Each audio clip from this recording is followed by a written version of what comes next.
Hello, I'm Kevin Hayes, the Story Man.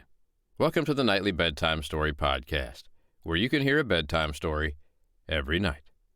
Tonight's bedtime story is called Finn and the Scottish Giant, written by Harold F. Hughes.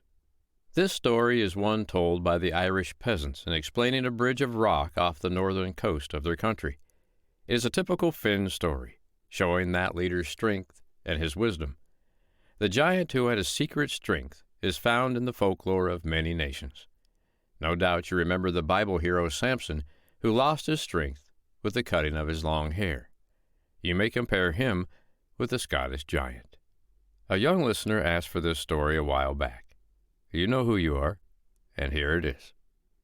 I hope you like Finn and the Scottish Giant. When Finn was not training his men or traveling in search of adventure, he used to visit the old woman who had raised him. The stories do not mention his ever having seen his real mother. The foster mother takes her place. Finn built a cottage for her in the northern part of the country and saw to it that she never needed anything. One day, while visiting the woman, he stood on the rocky coast looking out over the ocean. Over on the coast of Scotland, he saw a giant of tremendous proportions. He saw Finn in the distance and called out, "You might as well settle up your business, because when I get through with you, there will not be much of you left to talk about." The giant's voice was a mighty roar which carried nicely over the miles separating them. Now Finn had heard of this giant, and the threat did not frighten him in the least. He called back in a voice nearly as strong as the giant's own, "Come over any time you like. You'll need more than a bridge to take you back after I get through with you." The giant said no more, so Finn went back to the cottage. He knew that his men had boasted to the Scottish people about the great strength of their leader. He also knew that the Scotch giant was anxious to settle the question as to which was the better man. Now, Finn was afraid of no man. Having bested every champion in Ireland, he was always anxious to try his strength against any new hero who appeared. Each morning, he went out and watched the giant building the bridge across the channel. When the man began to get nearer, Finn got an idea of his size. He was at least 4 times the size of the Irish hero, and the way he handled the great stone pillars showed that his strength was tremendous. Finn saw that if the giant got hold of him, as he did a rock pillar, he would have little chance of escaping alive. As I have told you, Finn was no coward. You also know that he was no fool. He was noted for wisdom as well as strength. He saw that a combat at close quarters with such a mountain of muscle would be foolish. He began to devise plans for getting the better of the giant when the bridge should be finished. When he saw that the work would last but a few days more, he no longer went to the shore, but kept at home out of sight. He enlisted the aid of his foster mother in the preparations for the giant's arrival. He brought in a large stone, as big as a water bucket, and placed it on a shelf in the cottage. Then he had the woman make, from the way of sour milk, a ball large enough to fill his 2 hands. This he placed near the rock. Next, he had the woman bake several cakes of meal. A few were just the ordinary ones, such as they ate regularly. But in the middle of the others, he had her put plates of solid iron. These cakes were placed in the cupboard close at hand. When you see how these different things were used, you will see that Finn had a perfect plan worked out. Then Finn told his foster mother all the things she must do, and in what order each was to come. "I fear that he will be too much for you," said the woman. "He would be as he is," declared Finn. "By biting my thumb, I learned that the secret of his strength is in one of his fingers. Which one I cannot tell. It shall be your task to find out the finger." At last the day came on which the bridge was completed. A messenger was sent out to give the giant directions for reaching the cottage, while Finn himself, dressed as a baby, got into the big cradle he had built for the purpose. Soon the doorway darkened. The great giant stood there looking in. He was an ugly and terrible-looking fellow, with 2 great teeth sticking out of his jaw like those of a walrus. The doorway was a large one, but the giant filled it, shutting out the light behind him. "I am looking for the fellow who calls himself Finn McCool," roared the giant in a voice that shook the walls of the house. Finn's foster mother sat calmly rocking the cradle and working on some clothes she was mending. To look at her, one would have thought that the visit of a giant was an everyday occurrence.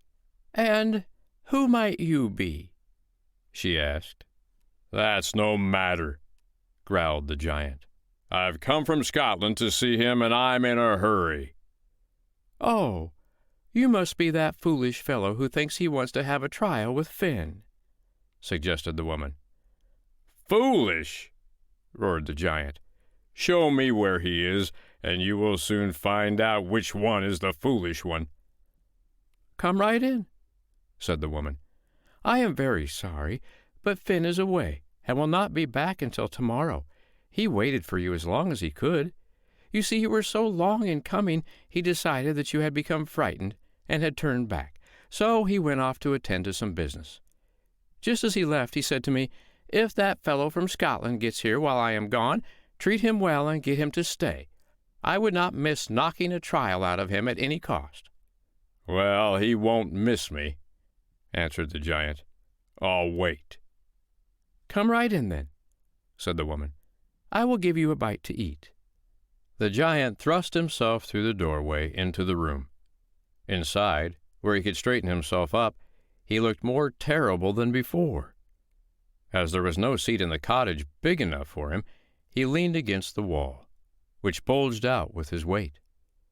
The woman busied herself before the fire. "Who is that?" asked the giant, pointing to Finn in the cradle. "That's Finn's little baby," answered the woman.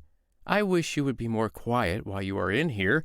The baby is just beginning to cut his teeth, and he is very cross if he awakens suddenly."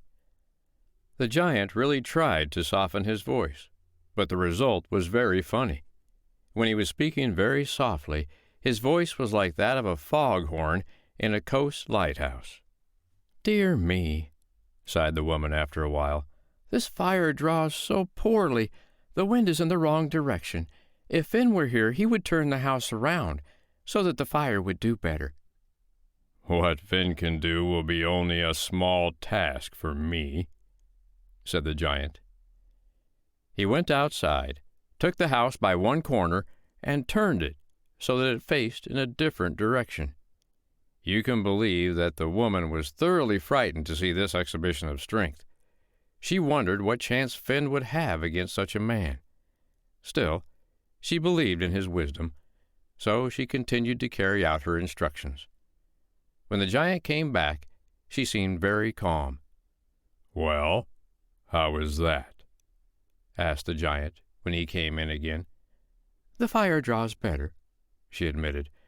"But you did it very clumsily. I thought you were going to shake the house to pieces. Finn lifts it around so easily that he jars not a thing on the shelves, but of course you are not nearly so strong as Finn." The giant was so crestfallen that he had nothing to say for some time. "Oh, dear," cried the woman a little later. "I am all out of water. Finn promised to split open the rock of the spring before he left, but he forgot all about it. I wonder if you could do it." "Of course I can," said the giant. "Show me the rocks." The woman took up a bucket and led him to a place where 2 rocky hills sent up their peaks very close together. "That is the place," she said. "Finn intended pulling them apart when he had time, so that we could have water nearby." The giant put a foot against one peak and took the other in his hands. With a mighty heave, he separated the 2 hills and let the water stream out between them. The woman filled her bucket and went back to the house, the giant following her. "How did that suit you?" he asked. "You did that very well," said the woman, "but of course that is hardly a man's job." The giant seemed to feel keenly the fact that his strength made no impression on the woman, He looked around the room to see if he could find something else to talk about. He saw the big rock on the shelf. "Perhaps you will tell me why you keep that rock on the shelf?" he asked. "Oh, that," said the woman, as if it could be of no importance.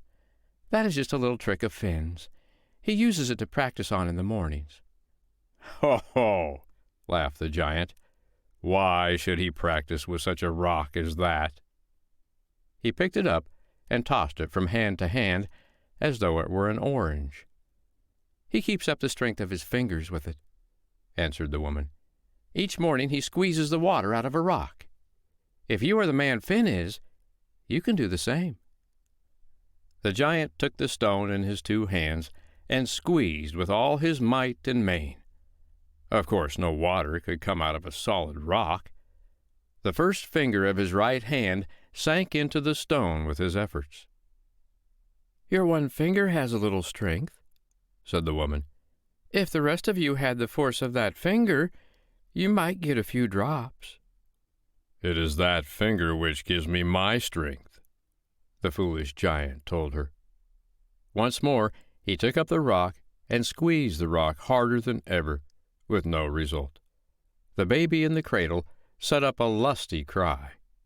"Poor baby," said the woman. "He is sorry for you. His father lets him practice on a small rock. See what he can do." She gave Finn the ball of whey. Finn took it in his two hands and squeezed it, letting the water stream on the floor. The giant was amazed. "It's a pretty strong baby," he admitted. "It would have to be to belong to Finn McCool," said the woman. The giant seemed to be thinking deeply. Perhaps he doubted his wisdom in coming to try conclusions with the father of such a baby. Soon Finn's foster mother took one of the cakes from the cupboard and handed it to the giant. "Take this," she said. "It will help stay your appetite until I get you something better." The giant thanked her and bit down into the cake. As it was one of those with the iron core, all he succeeded in doing was to break off two of his teeth. He took the cake out of his mouth and felt his jaw. "What's the matter?" asked the woman. "Maybe those cakes are too hard for you. Finn wouldn't eat them because they were too soft. I'll get you another one." She passed the giant one more of the iron-filled cakes. Once more he bit into it, and again he lost some teeth. He went to the door to spit them out.